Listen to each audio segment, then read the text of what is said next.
Assalamualaikum warahmatullahi wabarakatuh. Selamat pagi Jakwi Radar semuanya. Kembali lagi tentu saja untuk Radar Tegal TV. Kali ini bersama saya Nianduk Ceplok dan 1 jam ke depan hari ini kita akan balik lagi bersama dengan BPJS Kesehatan untuk kantor cabang Tegal ya. Dan saya sudah ditemani sama ibu yang sangat cantik di sebelah kiri saya, Jakwi Radar. Kita langsung sapa saja. Selamat pagi Ibu Arafah, nggih? Iya, betul. Ibu Arafah ini adalah selaku Kabag dari Penagihan Perencanaan dan Keuangan BPJS Kesehatan kantor cabang Tegal. Selamat pagi Ibu. Selamat pagi, maaf dengan Mbak siapa? Saya Nia Ibu. Mbak Nia, selamat pagi Mbak Nia pagi juga, dan Ibu. Pemirsa Radar TV, Radar Iya. Tegal ya. Jakwi Radar Ibu. Oh, Jakwi Radar iya, panggilannya. Jakwi Radar, Siap. betul. Ya, dan hari ini Ibu, saya mau hari ini tuh bawanya pengen deket-deket terus ya sama Ibu Arafah. Kenapa? Gitu Tahu ya? nggak? Soalnya Ibu ini adalah kan bagian penagihan, banyak uang nih Jakwi. Bukannya malah takut ya? Oh, Gitu. enggak ya. Nggak takut sama DC saya. Sudah batiran ya. Betul. Baik, dan hari ini temanya adalah mengenai tuntaskan tunggakan iuran JKN dengan program rehab atau cicilan ya Bu ya. Iya. Nah ini Jakwi Radar, jadi sebelum kita cari tahu lebih dalam lagi mengenai BPJS Kesehatan, tetapi di tunggakan-tunggakan ya, karena tentu saja sering banget, terutama saya, kadang kalau saya punya tunggakan harus gimana nih gitu ya Bu ya. Nah sebelum itu, sebelum kita coba untuk ini harus bayar atau enggak gitu ya, cari tahu dulu. Nah ini kita cari tahu juga untuk apa saja hak dan kewajiban sebagai peserta jaminan kesehatan nasional atau JKN ini Bu. Oh ya, terima kasih Mbak Nia. Betul sekali ya, sebelum saya menjelaskan tentang apa itu cicilan, Iya. apa itu iuran ya, langkah baiknya Jakwirnya Radar, Jakwi Radar. Jakwi Radar. Nah, itu mengetahui ya tentang hak dan kewajiban dari peserta JKN.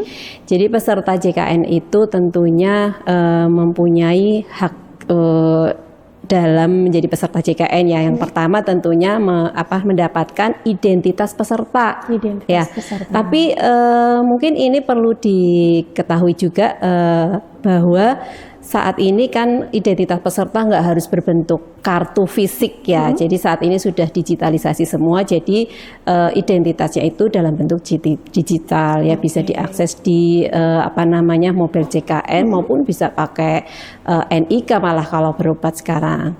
Kemudian tentunya mendapatkan pelayanan kesehatan ketika dia membutuhkan pada saat sakit misalnya ya, itu bisa mendapatkan pelayanan kesehatan sesuai dengan kelas hak rawat yang dipilihnya. Oke. Gitu.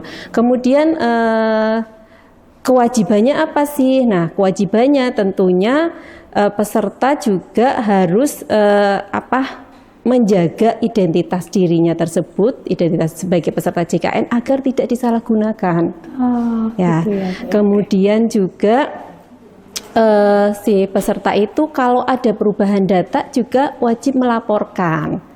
Perubahan data ini misalnya apa? Misalnya ada penambahan keluarga, atau pindah domisili, Iya. atau mau pindah vaskes, fasilitas kesehatan tingkat pertama yang dipilih, itu juga bisa. Termasuk Dan kalau untuk pengurangan keluarga kayak ngapunten mungkin dari Iya. salah satu anggota keluarga ada yang meninggal ya Bu ya. oh betul, itu malah sangat penting sekali. Jadi itu sangat perlu dilaporkan karena kaitannya dengan apa? Kaitannya dengan iuran.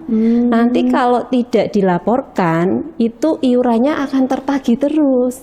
Karena kan oke. kita tidak otomatis ya mengetahui bahwa salah satu anggota keluarga itu ada yang meninggal ya. Utamanya itu kalau peserta mandiri ya, yang iurannya itu dibayar per jiwa. Iya, iya. Jadi itu kalau misalkan ada yang meninggal itu harus dilaporkan sehingga tidak tertagih iurannya. Berarti Seperti sebelum ada pelaporan pengurangan atau penambahan dari keluarga itu atau perubahan kakak ya Bu ya, itu tetap tertagih ya? Iya, tapi nanti pada saat peserta melapor sih bisa dilakukan rekonsiliasi. Nanti akan dihapuskan semenjak si peserta itu meninggal. Berarti gitu kan. dikembalikan dananya atau tidak Bu? Yang misalkan saya nih telat untuk nun sewu bapak saya meninggal gitu ya Bu ya.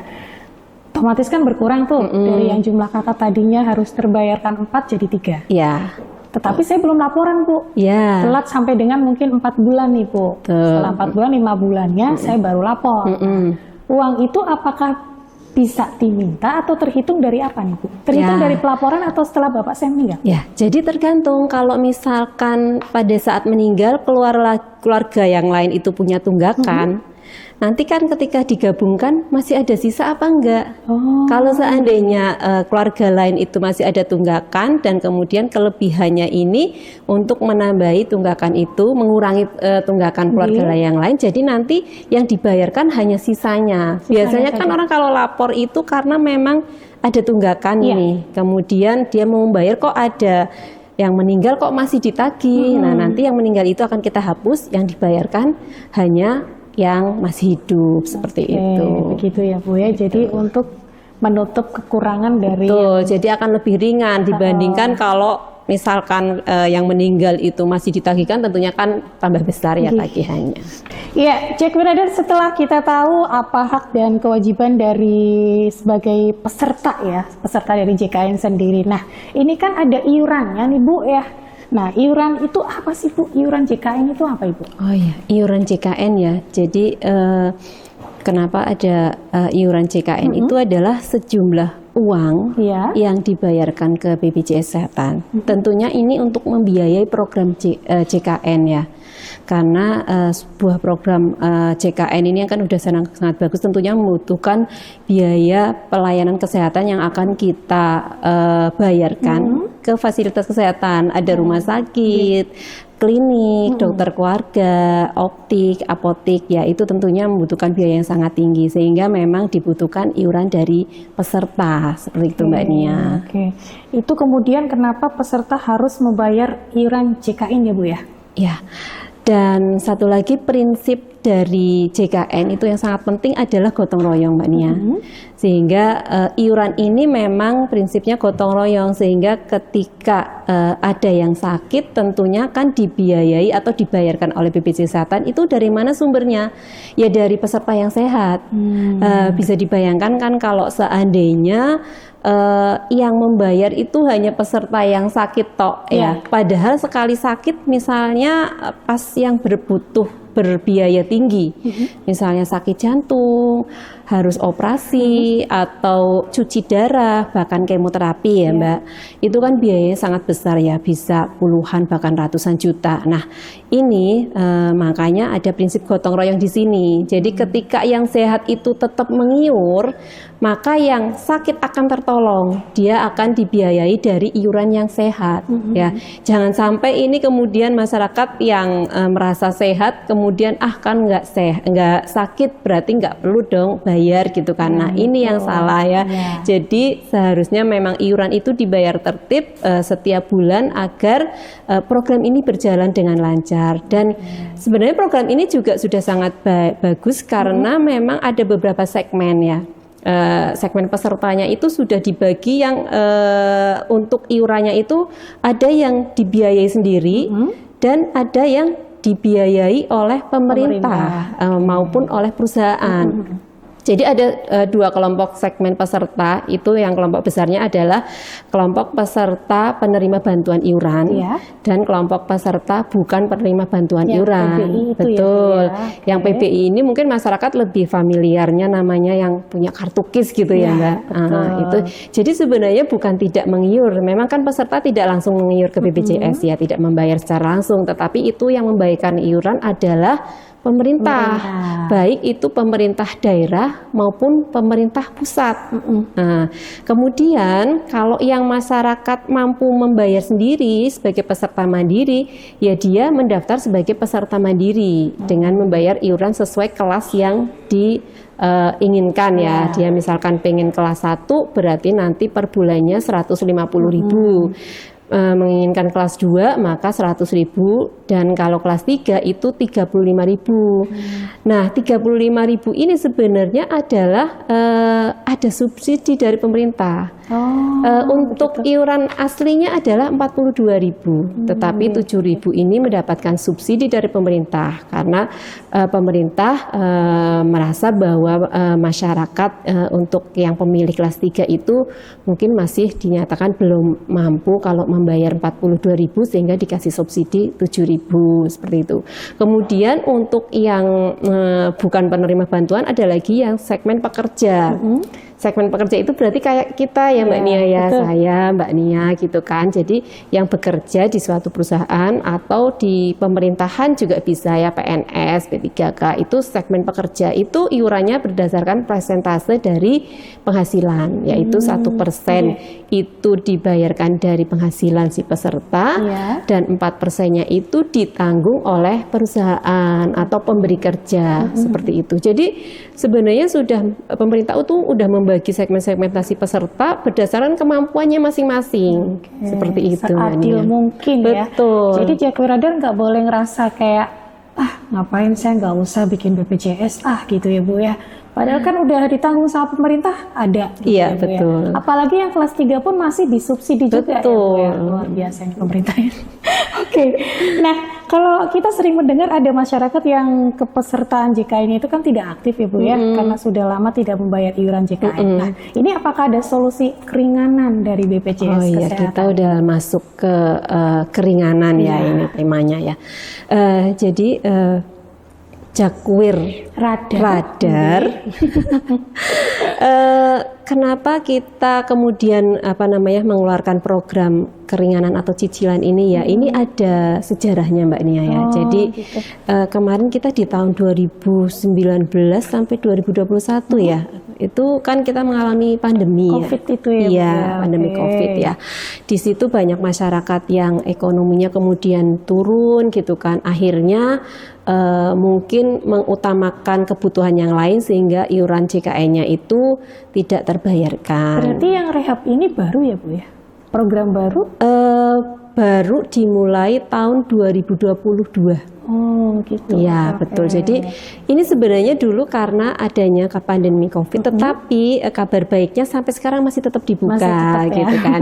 Jadi karena banyak yang kesulitan ekonomi, kemudian peserta sebenarnya mampu membayar, tetapi nggak bisa langsung lunas, gitu kan. Mungkin karena sudah beberapa bulan atau sudah beberapa tahun malahan ya, sehingga peserta ya saya sih sebenarnya pengen bayar karena kan siapa tahu suatu saat sakit gitu ya.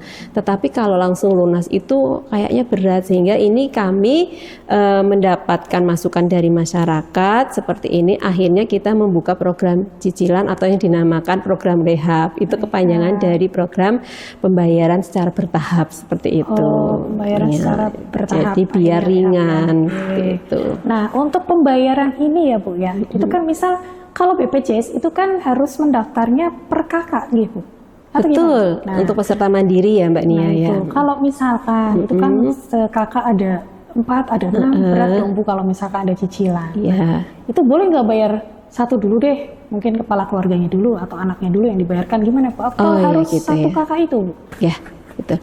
Jadi Mbak Nia, untuk program cicilan, karena memang prinsipnya tadi ya sudah kita sebutkan, prinsip dari JKN adalah gotong royong. Betul. Jadi kita awal membuka BPJS dulu memang diperbolehkan mendaftar satu atau 2 orang saja, atau tidak seluruh anggota keluarga gitu ya intinya ya. Dipilih saja, misalkan biasanya nih Mbak Nia, biasanya itu yang didaftarkan yang sering sakit gitu ya, sehingga anggota keluarga yang lain tidak didaftarkan. Itu kemudian kita mulai merubah regulasi, dan itu regulasinya ya dari pemerintah juga bahwa untuk pendaftaran JKN itu wajib satu keluarga. Ya tentunya itu dari prinsip gotong royong tadi kan bisa dipahami ya. Kalau misalkan yang didaftarkan semua keluarga misalnya mendaftar hanya yang sakit saja, tentunya dananya tidak akan mencukupi untuk membiayai yang sakit. Gitu ya, perlu dipahami. Jadi sebenarnya program cicilan ini kenapa kok tidak bisa membayar hanya yang sakit saja atau salah satu saja? Ya karena walaupun tidak melalui program iuran program cicilan ini pun memang prinsipnya sudah dari awal untuk pendaftaran adalah seluruh keluarga. Sehingga ketika mencicil pun ya harus dibayar per keluarga. Tetapi nanti bisa dibagi-bagi gitu kan. Maksudnya misalnya itu tunggakannya ada 12 bulan mau dicicil jadi 6 kali gitu kan. Berarti kan cukup ringan juga itu kan. Tapi tetap satu keluarga harus dibayarkan seperti itu. Jadi intinya cicilan ini harus satu keluarga dibayarkan, nggak boleh satu-satu saja ya Jak Rider. Iya, betul. Kayak gitu. Baik, masih banyak yang ingin saya tanyakan ke Ibu Arofah ini. Jadi Jak Rider tetap stay di sini. Kita cari tahu lebih dalam lagi mengenai BPJS Kesehatan.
Kembali masih bersama dengan BPJS Kesehatan Kantor Cabang Tegal dan masih ada Ibu Arofah, ya Bu ya.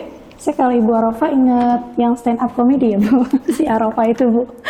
Ada ya? Ada Bu.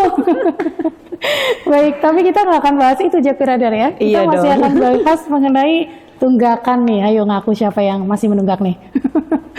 Yaudah, ini mengenai tunggakan, mumpung ada yang namanya program cicilan atau rehab. Nah, kita cari tahu nih Jak Rider. Jadi untuk mendaftar dari program cicilan atau rehab ini caranya gimana sih Bu? Oh iya.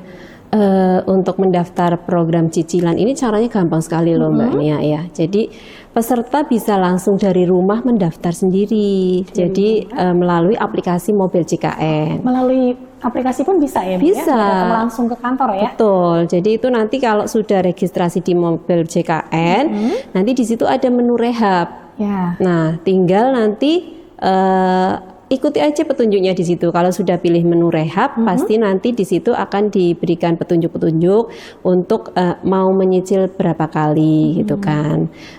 Kemudian apa namanya? Kira-kira nanti akan lunas di bulan apa, seperti itu ya. Jadi nanti sampai dengan sukses lah ya. Ikuti aja petunjuknya di situ. Nanti sudah sukses berarti udah setelah itu sejam setelahnya itu bisa langsung mencicil bulan yang pertama. Oke, nah itu Jak Rider gampang banget ya, bisa melalui langsung aplikasi. Kalau misalkan masih bingung-bingung ya udah datang langsung ke kantor BPJS terdekat ya Bu ya. Bisa. Jadi selain melalui aplikasi mobil JKN, bisa melalui care center juga 165, kemudian melalui kantor BPJS Kesehatan terdekat juga bisa. Kemudian melalui MCS, Mobile Customer Service yang suka keliling itu juga bisa. Seperti itu. Pokoknya semua akses sekarang mudah, nggak ada alasan buat cicilan itu sampai nunggak bertahun-tahun ya Bu ya. Iya. Baik, kalau untuk mendaftar sudah, kemudian syaratnya Bu, syarat untuk mengikuti program cicilan atau rehab ini gimana? Oh iya, tentunya. Tentu syaratnya ini karena program cicilan dari peserta mandiri ya, syaratnya dia adalah sebagai peserta mandiri ya. Kemudian tunggakannya itu 4 bulan ke atas Mbak Nia. Jadi kalau yang 1 bulan sampai dengan 3 bulan tentunya kita anggap masih ringan ya. Ini kayaknya mampu nih. Iya, tahu nanti betul. bulan keempat bisa ya. Gitu. Jadi syaratnya bulan menunggaknya itu minimal 4 bulan. Itu bisa mengikuti program rehab seperti itu. Terus Bu, untuk kayak pendaftaran itu di tanggal-tanggal berapa Bu? Oh ya, jadi pendaftarannya itu dibuka setiap hari mulai tanggal 1 sampai tanggal 28 setiap bulannya, kecuali bulan Februari itu sampai tanggal 27. Karena Februari kan ada kalender yang sampai 31 Bu, tetap diberlakukan tanggal 28 saja ya? Iya, biar karena di akhir bulan kita ada proses perhitungan iuran ya, jadi biar tidak mengganggu sistem gitu ya nanti, sehingga kita lakukan cut off di tanggal 28 seperti itu Mbak Nia. Baik, berarti kalau sekarang bisa nih Jak Miradar untuk ikut program cicilan ya, karena tanggalnya belum tanggal 28, buruan aja ya. Nah, kalau tunggakan yang sudah terlanjur banyak nih Bu ya, itu kan kayaknya berat buat ngelunasinnya Bu. Misalnya udah 3 atau 4 tahun atau sampai 7 tahun, 8 tahun itu gimana Bu? Ya, betul, ini betul sekali Mbak Nia, bahwa peserta yang kebetulan sudah pernah kita tagih itu ada yang tunggakannya itu sudah bertahun-tahun dan bahkan mungkin ya ada yang 10 tahun loh Mbak Nia. Bahkan ada yang baru daftar saja kemudian tidak dibayar sampai sekarang ya Bu ya? Iya. Jadi karena dulu kan waktu BPJS awal kan mungkin infonya belum lengkap ya. Kita lahir itu di tahun 2014 ya. Berarti kan 10 tahun ya Mbak Nia. Sekarang itu.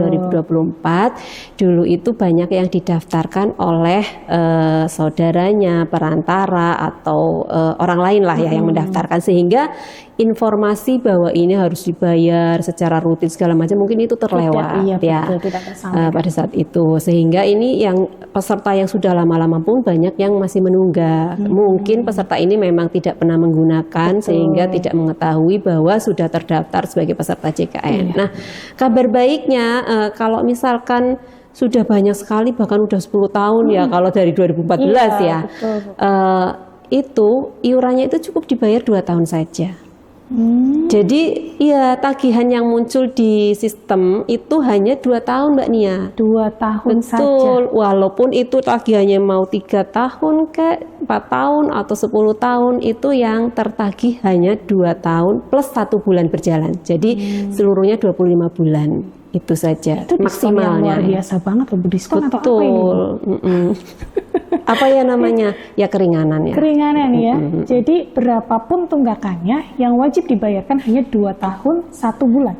Maksudnya kalau tunggakannya itu lebih dari 2 tahun, itu maksimal yang tertagih hanya 2 tahun. Gitu. Kalau karena 2 tahunnya memang bayarnya 2 tahun ya Bu ya. Betul.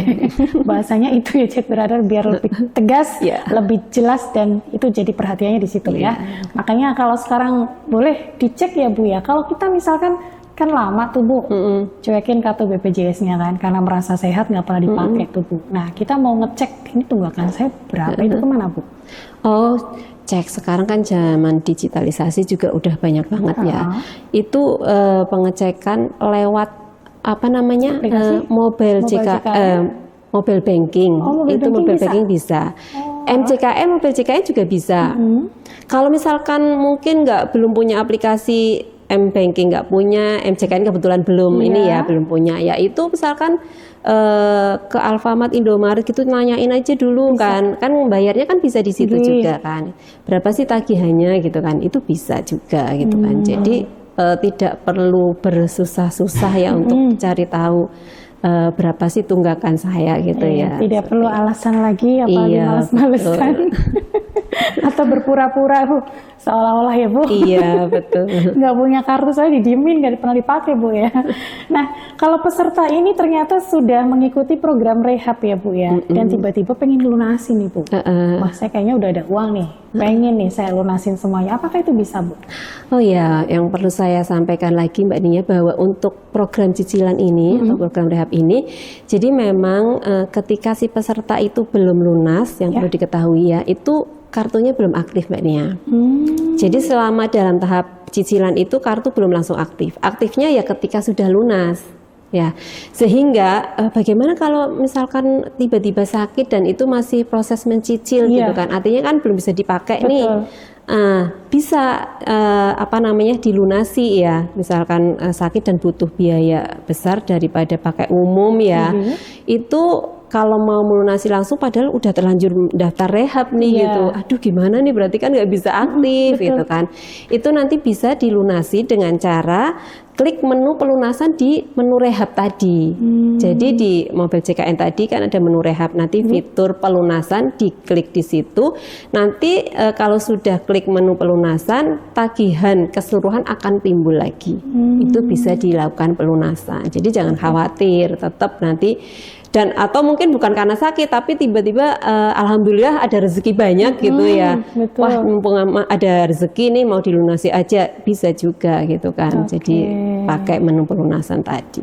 Berarti kalau misalkan kita sakit ya Bu ya, dan rehabnya itu kan kita lagi nyicil nih Bu ya, nggak ada uang juga, berarti tetap nggak bisa dipakai kartunya? Iya gitu, karena gini Mbak Nia, dulu kita sudah pernah ada program lain semacam cicilan ya, di tahun 2021 ya. Kemudian program itu kalau sudah ikut program itu, walaupun baru nyicil pertama itu bisa langsung aktif. Tetapi akibatnya gimana Mbak Nia? Setelah itu ternyata pada nggak nyicil lagi. Ada nggak? Betul. Sehingga tentunya kita evaluasi jadinya program tersebut, dan kemudian kita buat program baru dan tetap tujuannya meringankan peserta. Nanti aktifnya setelah lunas seperti itu. Kalau pada saat cicilan itu tagihan tetap jalan nggak toh Bu? Tergantung, kalau tagihannya yang sudah 2 tahun ke atas dia nggak akan jalan kan, karena mentok 24 bulan diaktifin juga ya kartunya dinonaktifkan. Karena kan tagihan maksimal kan 2 tahun. Kalau dia tagihannya udah 2 tahun, berarti kan nggak akan nambah lagi nih. Betul. Tetapi kalau misalkan dia tagihannya masih di bawah 2 tahun, masih jalan.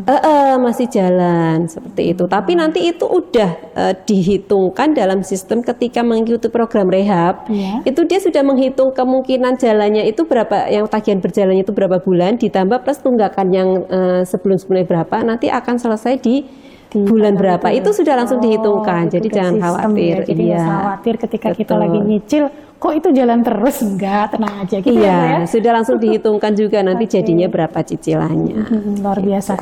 Baik, kalau untuk peserta nih Bu, lupa mencicil, kayaknya nggak mungkin ya Bu kalau lagi lupa nih, alibi nih ya, lupa mencicil iuran setelah mengikuti program rehab Bu, gimana Bu? Ya, misalnya sudah ikut rehab tetapi lupa atau ngelupain diri gitu ya. Dadak lupa diri misalnya, gimana Bu? Ini nggak ada masalah sih sebenarnya, jadi nanti otomatis itu tagihannya itu akan terakumulasi. Kalau misalkan lupanya baru sebulan ya, itu bulan berikutnya berarti nanti dia akan tertagih 2 bulan. Nah, kemudian kalau lupa terus itu ya, misalnya sampai dengan selesai cicilan ya otomatis nanti akan terakumulasi ya, di belakang akan timbul lagi sesuai tagihannya sebenarnya, dan kemudian bisa ikut rehab lagi apa enggak sih kan, pertanyaan kayak gitu ya. Mungkin yang benar-benar lupa gitu kan, aduh padahal aku mau beneran nyicil nih, kalau 2 bulan nyicilnya kan berat nih gitu kan ya. Kita pakai cara yang tadi, klik menu pelunasan, nanti kan akan timbul tagihan keseluruhan, nanti daftar lagi rehab lagi, itu bisa diulang lagi, asal syaratnya terpenuhi, tagihannya masih 4 bulan ke atas ya. Misalkan kan bisa aja kan pesertanya itu sudah mencicil 3 kali, kemudian kan berarti tagihannya tinggal 3 bulan misalnya ya, dia klik pelunasan, kemudian daftar rehab lagi, berarti kan nggak memenuhi syarat nih, karena cuma 3 bulan. Tetapi selama dia masih 4 bulan ke atas tunggakannya, dia ngulang lagi daftar lagi rehab, itu bisa. Bisa ya. Betul. Oke, baik gitu ya Jack Brother. Insomnia jadi amnesia juga ya. Baik, kalau setelah mengikuti program rehab nih Bu, terus tadi udah ya, terus nunggak lagi, tidak mampu nyicil, masih bisa ya Bu, judulnya masih bisa. Nah, sekarang saya pengen tahu nih, Jack Wirada di rumah juga pengen tahu nih, berapa banyak peserta menunggak di wilayah kantor cabang Tegal nih Bu? Agak sensitif nih Bu, pertanyaannya Bu. Silakan Bu. Jadi kota Tegal sendiri itu ada kabupaten termasuk? Iya, Kira-kira kira-kira berapa? kaget Boleh gak ya tahu? kalau saya sebutkan angkanya ini? Kisaran saja. Kalau seluruh wilayah kami itu seluruh nominalnya itu 300-an miliar. Wih, Dari 300 itu untuk miliar. wilayah Tegal, Kabupaten Tegal dan Kabupaten Brebes. Untuk Kota Tegal itu sekitar 30 miliar, kemudian Kabupaten itu 130-an, kemudian kalau Brebes itu 190-an. Jadi banyak sekali memang penunggakannya ya Ini itu. saya yakin salah satunya Jack Brother di rumah nih yang lagi nonton ada kan, iya kan, yang punya tunggakan ya Bu ya. Betul. Nah, ini jangan-jangan Mas kameramennya juga ada Bu. Enggak ya? Break Mas, dulu ya? atau enggak nih? Belum ya. Oke, nah kalau bicara tentang tunggakan ya Bu ya, kalau sejauh ini yang dilakukan apa saja sih Bu?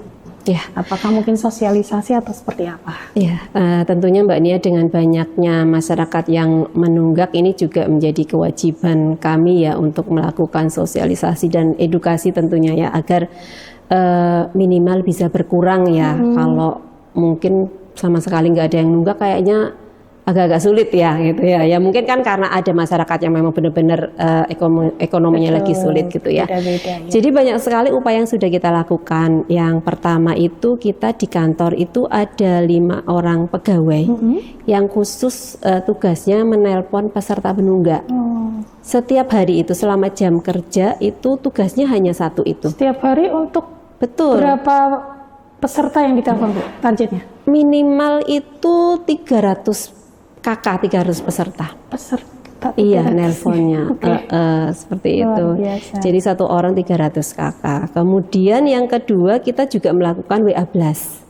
WA Blast ke seluruh peserta menunggak ya. Ini tentu menunggaknya juga ada yang masih bulan berjalan juga kita tetap WA Blast. Tujuannya mengingatkan ya, jangan sampai yang belum menunggak juga nanti ikutan menunggak karena lupa gitu ya. Apalagi Jadi ada, wah cicilan ini. betul. ya. Jadi WA Blast juga kita sampaikan ke peserta yang belum menunggak hanya bulan berjalan saja ya, itu kita lakukan.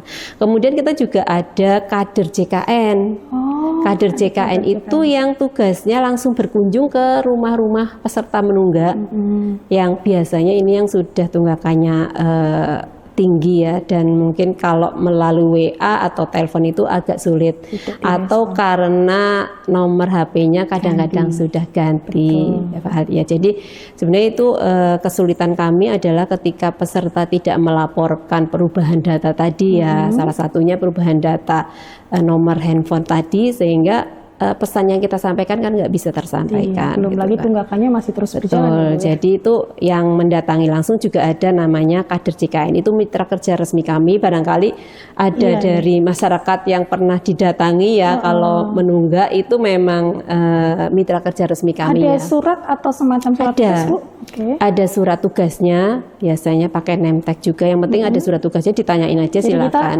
Betul. nggak salah ya kalau nanyain dulu Iya, gitu ya. Oke. dan juga itu tidak kita perkenankan menerima ini ya, Menitip pembayaran iuran? Oh, nggak boleh? menitip seperti itu ya. Jadi sifatnya itu harus resmi pakai struk bayar. Biasanya si kader JKN itu dia punya aplikasi di handphonenya, aplikasi untuk pembayaran kan. Nanti kalau misalkan dia memberikan cash kan langsung ditransaksikan lewat HP nih. Nanti ada bukti struknya. Nah itu harus seperti itu, bukan pakai kwitansi manual, itu nggak boleh ya. Itu kan. Jadi kalau struk kan itu udah ada lengkap nomor kartunya, gitu pembayarannya jumlah berapa, pembayaran. itu udah pasti benar gitu. Jadi seperti itu. Kemudian sosialisasi ya seperti saat ini ya.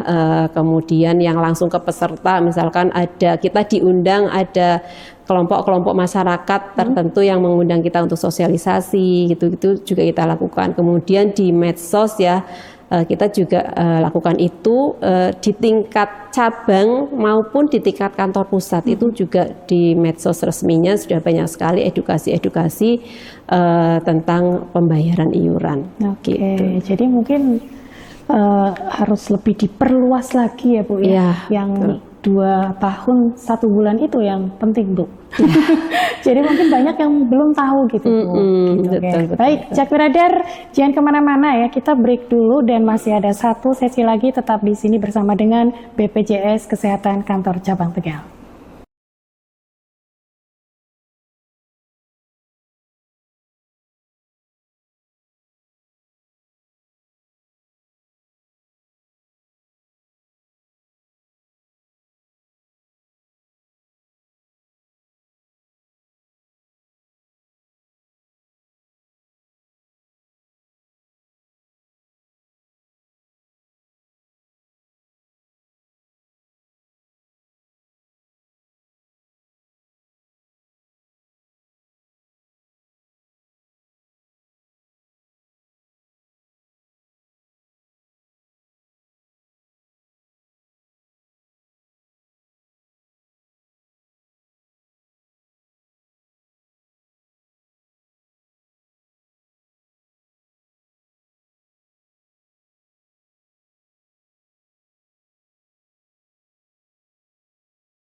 Masih di Radar Tegal TV, tentu saja bersama dengan BPJS Kesehatan Kantor Cabang Tegal ya.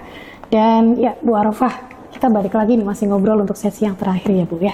Ini kan banyak banget yang tidak tertib ya, tidak tertib membayar iuran berdasarkan tadi dilihat dari jumlah tunggakan untuk Kota Tegal dan juga Kabupaten Brebes ya Bu ya.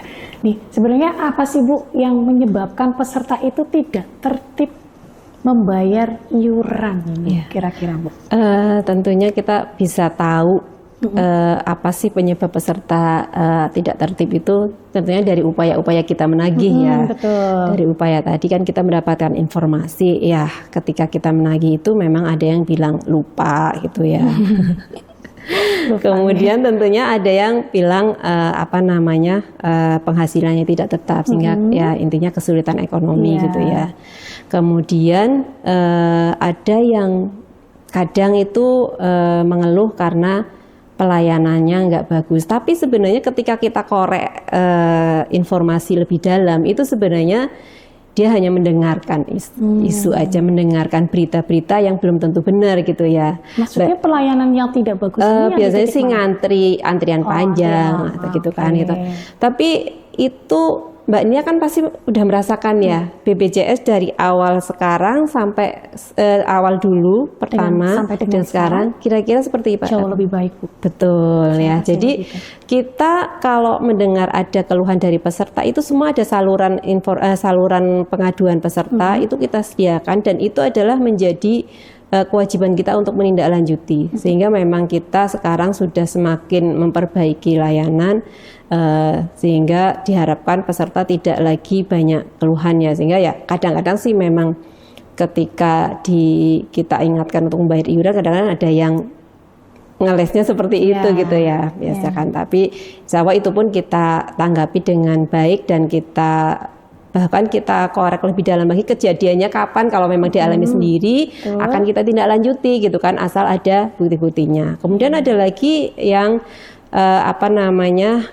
karena dia tidak tahu kalau punya tagihan ya seperti tadi yang saya bilang karena dia didaftarkan oleh orang lain gitu kan. Ya intinya memang banyak sekali kondisi-kondisi yang membuat masyarakat ini tidak membayar iuran. Ada lagi ya intinya sebenarnya lebih banyak ke kesadaran membayar iuran sih ya karena merasanya bahwa kalau tidak sakit maka tidak perlu membayar itu seperti itu karena banyak kita temui itu sebenarnya dia mampu membayar tapi memang kan merasanya karena kan nggak sakit berarti nggak dipakai gitu kan untuk apa iurannya seperti itu. Makanya tadi saya tekankan bahwa JKN ini sistemnya gotong royong. Jadi kami harapkan juga peserta tertib membayar iuran agar program ini tetap berjalan karena tentunya yang tadi prinsipnya adalah iuran dari yang sehat untuk membiayai yang sakit seperti itu. Jakwi Radar. Nah, sebelum pamit nih Bu, Ibu punya tips nggak biar Jakwi Radar itu yang masih nunggak itu tidak lupa iuran? Oh iya, tentu ya. Jadi karena banyaknya peserta yang kadang lupa gitu ya. Sekarang kan sudah zaman era ini ya otomasi itu kan banyak kan. Biar iurannya itu secara otomatis gitu kan terpotong itu masyarakat itu atau peserta JKN itu bisa mendaftar auto debit Mbak Nian. Gitu. Jadi kalau mendaftar auto debit kan otomatis tiap tanggal berapa gitu ya sesuai dengan kesepakatan dengan banknya itu rekeningnya akan dipotong sesuai dengan jumlah iurannya sehingga kita nggak perlu lagi mengingat-ingat kapan sih harus bayar hari ini atau bulan ini sudah membayar iuran apa belum gitu. Kalau dengan mendaftar auto debit pastinya akan langsung terbayarkan. Berarti tinggal cek saldo ya Bu ya tiap bulan. Nah, ini kadang-kadang masyarakat ini kan ketika kita sudah syaratkan pada saat mendaftar untuk auto debit ternyata setelah itu tidak diisi lagi rekeningnya, yaitu akhirnya lupa gitu kan, nggak membayar. Terus bagaimana Bu kalau misalkan ternyata saldonya dikosongin terus Bu? Biasanya peserta ada yang membayar secara manual, berarti kan secara manual dan biasanya kalau tidak itu saldo kosong kan otomatis auto debitnya secara sistem akan ditutup sama bank kan seperti itu. Ya berarti gitu ya Jakwi Radar ya. Silakan ini sudah diingatkan Jadi tidak boleh ada lagi kata-kata lupa ya Bu ya. Betul. Oke, terakhir Bu, monggo ada yang ingin disampaikan sebelum kita closing nih Bu. Tentu, baik peserta CKN di seluruh wilayah yang bisa mendengarkan dan melihat kita di sini. Betul.